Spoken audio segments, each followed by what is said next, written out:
आज 11 अगस्त है और पाकिस्तान के लिए ये तारीख इस बार फिर कैलेंडर की एक तारीख नहीं बल्कि एक बड़े सवाल की तरह सामने आई है।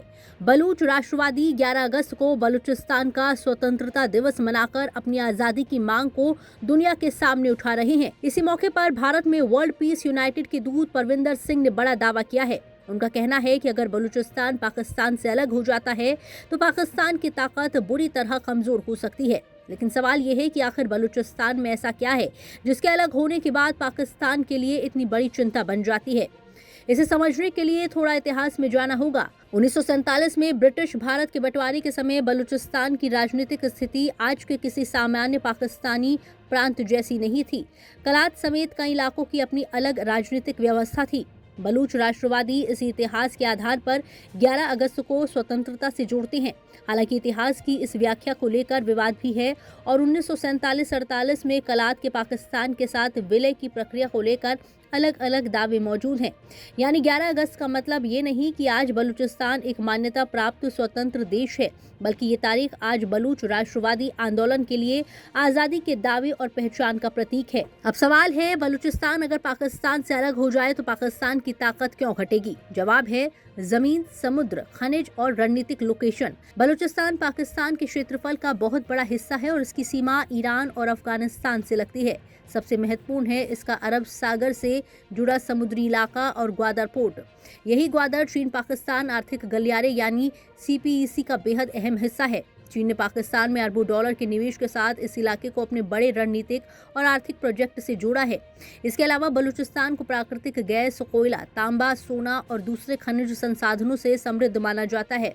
यही वजह है कि बलूचिस्तान सिर्फ पाकिस्तान का एक प्रांत नहीं बल्कि उसके आर्थिक और रणनीतिक ढांचे का बेहद महत्वपूर्ण हिस्सा है। परविंदर सिंह का तर्क भी इसी बिंदु पर है कि बलूचिस्तान के संसाधनों से पाकिस्तान को फायदा मिलता है और चीन तक खनिजों तथा दूसरे संसाधनों की पहुंच भी इस क्षेत्र से जुड़ी है। अगर ये क्षेत्र पाकिस्तान के नियंत्रण से बाहर चला जाए तो इस पूरे समीकरण पर बड़ा असर पड़ सकता है। हालांकि ये कहना अभी जल्दबाजी होगी कि बलूचिस्तान से अलग होते ही पाकिस्तान की पूरी ताकत खत्म हो जाएगी, क्योंकि किसी क्षेत्र की वास्तविक स्वतंत्रता सिर्फ घोषणा से नहीं होती। उसके लिए जमीन पर नियंत्रण, राजनीतिक संस्थाएं, अंतर्राष्ट्रीय मान्यता, आर्थिक व्यवस्था और सुरक्षा तंत्र जैसी कई चीजें जरूरी होती हैं। लेकिन यहाँ सबसे बड़ा सवाल है, बलूचिस्तान में आखिर इतना असंतोष क्यों है? पिछले कई दशकों से वहाँ अलगाववादी आंदोलन, राजनीतिक असंतोष और पाकिस्तानी सुरक्षा बलों के साथ संघर्ष चलता रहा है। बलूच राष्ट्रवादी संगठनों का आरोप है कि उनके संसाधनों का फायदा पाकिस्तान और बाहरी शक्तियों को मिलता है, जबकि स्थानीय लोगों को पर्याप्त हिस्सा और राजनीतिक अधिकार नहीं मिलते।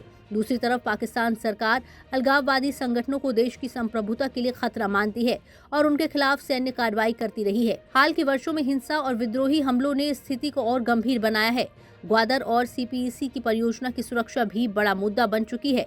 यही कारण है कि बलूचिस्तान का सवाल अब सिर्फ पाकिस्तान की आंतरिक राजनीति नहीं रह गया है। इसमें चीन, CPEC, ईरान, अफगानिस्तान और अरब सागर की रणनीतिक राजनीति भी जुड़ गई है।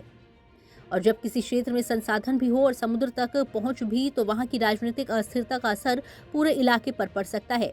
पाकिस्तान पहले से ही आर्थिक और राजनीतिक दबावों से गुजर रहा है। ऐसे में अगर बलूचिस्तान का आंदोलन और मजबूत होता है तो इस्लामाबाद के सामने सिर्फ कानून व्यवस्था की समस्या नहीं बल्कि आर्थिक और रणनीतिक चुनौती भी खड़ी हो सकती है।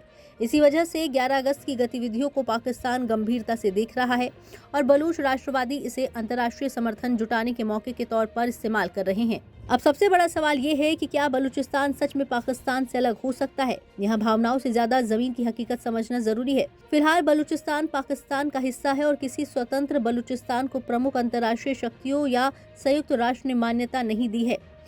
इसलिए 11 अगस्त को मनाया जा रहा इंडिपेंडेंस डे फिलहाल मुख्य रूप से बलूच राष्ट्रवादी आंदोलन का दावा और प्रतीकात्मक राजनीतिक अभियान है। कोई अंतर्राष्ट्रीय स्तर पर मान्य स्वतंत्रता दिवस नहीं, लेकिन इसका महत्व कम नहीं है, क्योंकि जब किसी क्षेत्र में आज़ादी की मांग बार बार उठती है, जब स्थानीय असंतोष हिंसक संघर्ष में बदलता है और जब उसी इलाके की वजह से किसी देश की आर्थिक और रणनीतिक परियोजनाएं प्रभावित होने लगती हैं, तो ये सिर्फ नारे का मामला नहीं रहता। ये उस देश की आंतरिक स्थिरता का सवाल बन जाता है। और पाकिस्तान के लिए बलूचिस्तान की चुनौती इसलिए और बड़ी है क्योंकि यहाँ मुद्दा सिर्फ सीमा का नहीं, संसाधनों और रणनीतिक भूगोल का भी है। इसलिए आज 11 अगस्त को बलूचिस्तान की आवाज़ को सिर्फ एक अलगाववादी नारे के तौर पर देखना पूरी तस्वीर नहीं होगी। असली सवाल यह है कि पाकिस्तान इस असंतोष को राजनीतिक समाधान से शांत कर पाएगा या आने वाले समय में बलूचिस्तान का मुद्दा पाकिस्तान की सबसे बड़ी रणनीतिक चुनौती बन जाएगा, क्योंकि अगर बलूचिस्तान में अस्थिरता बढ़ती है तो उसकी गूंज सिर्फ क्वेटा तक नहीं जाएगी, ग्वादर से बीजिंग और इस्लामाबाद से अरब सागर तक सुनाई दे सकती है। ब्यूरो रिपोर्ट, जी मीडिया।